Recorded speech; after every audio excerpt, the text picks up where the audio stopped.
One of the many applications of matrices in linear algebra is finding the solution of a linear system. And for today, we're going to use a different rule or method on how to find the value of x and y, or x, y, z, in a given linear system using the Cramer's rule.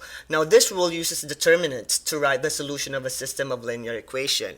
So in this particular topic, you need to be able to know how to find the determinant of a 2 by 2 matrix and a 3 by 3 matrix to be able to understand the algorithm that we're going to use in finding the solution of a linear system using our Cramer's rule. Now, in our first example, we have 2x minus 5y is equal to 3 and negative 4x plus 3y is equal to 8, which is a linear system.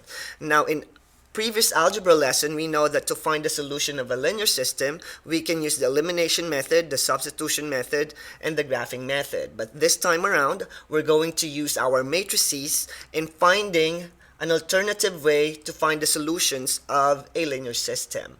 Now, the first step that we're going to do to be able to find the solution of our linear system is to change our linear system into its augmented matrix.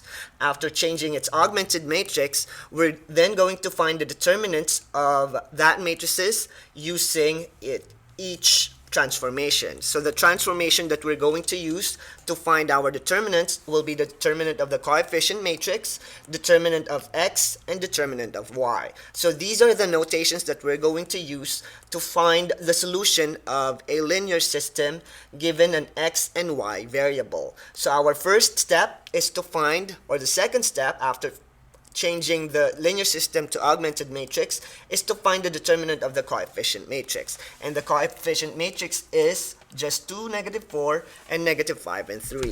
So just like what we did in our previous lesson, finding the determinant of a 2 by 2 matrix is pretty simple.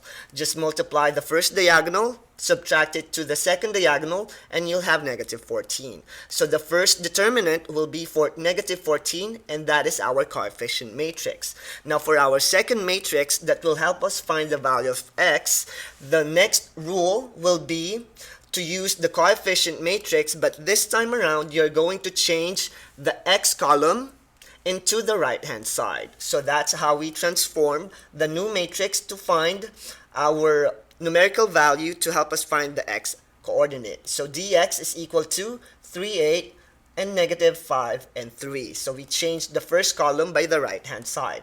And using the rule in finding the determinant, dx is equal to 49.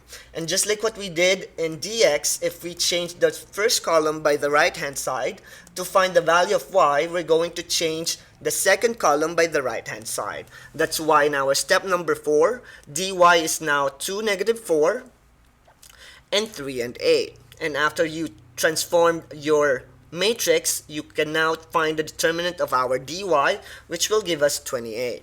So now that we have the determinant of d, the determinant of x, and the determinant of y, we can now solve for the value of x and y coordinate for the solution of our linear system. And to do that, step number 5 is x equal to dx over d. So by direct substitution, the determinant of x is equal to 49 all over determinant of d, which is negative 14, which gives us 49 all over negative 14, or negative 9 over 2. So this is our x value, and for our y value, it's dy over d, so we'll have 28 all over negative 14, which gives us negative 2. So the solutions of our linear system using Cramer's rule is negative 9 over 2, and negative 2. And these are the steps that we're going to use in finding the solutions of a linear system using Cramer's rule. So for example number 2, we have another linear system with x and y variable. So the first step is to change the linear system into its augmented matrix and find the other 3 determinants that we can use in finding the value of x and y coordinate of our solution to the linear system. So the first step is to find the determinant of the coefficient matrix, which gives us negative 14. The next step will be to find the determinant of x by changing the first column by the right hand side, and copying the original matrix to find dx. So dx is equal to negative 28.